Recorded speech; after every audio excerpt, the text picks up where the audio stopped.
Horses have always been a symbol of the West, an animal that's been appreciated by all people.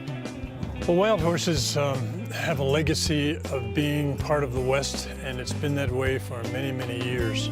10,000 years ago, there were remnants of horses being here, and before that, probably even the 16th century. Horses do have a purpose for whether it is recreation or work or whatever they are, but to just be unmanaged and left running wild and free, it never was that way.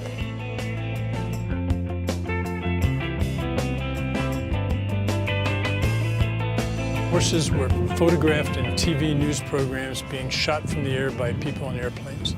People all over the country saw these horses being shot, and there was a national uproar. And because of that, there was a very quick passage of the Wild Horse and Burro Act. But that act is still in effect for all wild horses in the state of Wyoming, which means you cannot kill a wild horse. It's not the horses themselves or the burros themselves, it's the differences of opinions of how we should manage them. You hear things from, we should actively manage them, like livestock and, rotate pastures, gather, remove, or to the other side of the spectrum, leave them alone and let them live out their life and let nature take its course. Wild horses reproduce at the rate of about 20% a year throughout the western United States. And about every 3 to 4 years, we conduct gathers within the herd management areas to reduce that population and keep it within what we call an appropriate management level. Appropriate management level is developed according to the horse's piece of the pie. So if you look at the range management area, what the range itself can sustain. The roads aren't grazable, obviously, and those things are looked at and evaluated over the entire landscape, and then an appropriate management level is set from there. Here in Wyoming, yes, the herd management areas cover state land, private land, and federal public land. So there is mixed ownership in our herd management areas.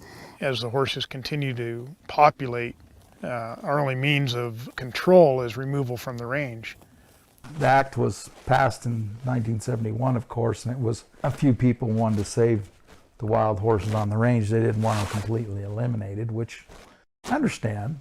We finally agreed to allotment management levels. Well, you have 3 to 5 year cycles. Well, once we ever reached the management upper limit, we've never ever, very seldom got down to the lower one because they can't gather enough horses. They don't have anywhere to go with them. We're double over our allotment management levels, plus all our herd level management areas are way over what was established in the past.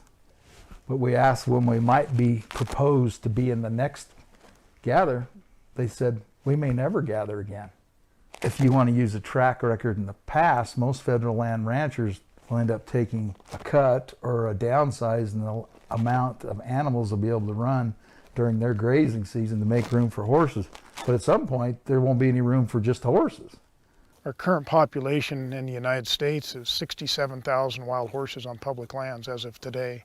Our appropriate management level is 26,000. At the rate of only 2,500 animals being adopted a year, it becomes very much a challenge to manage that population. If they don't get adopted or don't get sold, then we put them in long-term holding. When those horses are rounded up, they are sent to holding centers, which means that the taxpayer is stuck with holding those horses and feeding them where they're no longer wild, where they just stand there in the sun all day long and are fed hay. I think one thing that the public doesn't realize is how much feral horses cost them every day. There's more in captivity than on the range right now. That won't last very long because they increase 15 to 20% every year. If you do the simple math on 25,000 horses at 20%, that's an increase of 5,000 horses a year. The real key is how do we slow that reproduction and get it to a managed level that is acceptable to the public and works for the horses as well as the rangelands.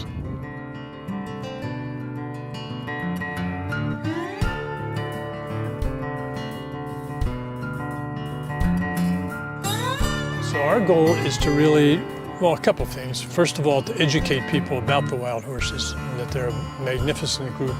And that secondly, to help whoever needs to be helped to keep the population down.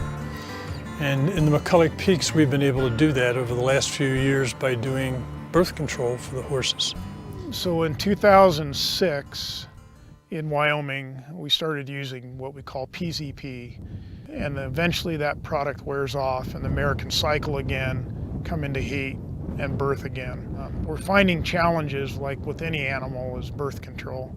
It only seems to be working in certain herd management areas where we can do the darting annually, or we can go back and be treating every 2 years because it wears off. And then if we don't get back to it quick enough, then the horses are coming back really healthy after having a break. Other management opportunities are with eco sanctuaries. We have 2 wild horse eco sanctuaries in Wyoming. The premises of it was to have a place for the horses to live, plus open it up to people to come view the animals, and that would help offset the cost of caring for them. We saw in the paper where the Bureau of Land Management, the BLM, was looking for private landowners to help take the pressure off the public lands, but we took a crack at it thinking there's always ways to diversify and bring income in for the ranch, and 300 is what we started at, and eventually I'm sure we'll get a pretty good, or have good knowledge on either that's the perfect number or maybe 50 or 100 more would work. So the most rewarding thing I think is to take people out there, know that you're helping to educate them, and not only the horses, but they get to see an actual ranch. Jana said to me, she goes, Rich, out of the 30 years we've been there, whoever came in and said, what a beautiful cow you have. Everybody comes in and loves the horses. I haven't had anybody that thought different. The other management activity we use in Wyoming and other western states is what we call off-range pastures. These are private contracts. We have roughly 30 of those in the United States that house some 30,000 wild horses. So all this is part of the rational process to do reasonable things about protecting wild horses. It would be even more reasonable if people would adopt the horses. The other aspect of management is wild horse adoption. We take some of these horses in Wyoming and take them to the Riverton Honor Farm, a prison training program where the inmates work with the wild horses and halter and saddle start the animals for the public to adopt.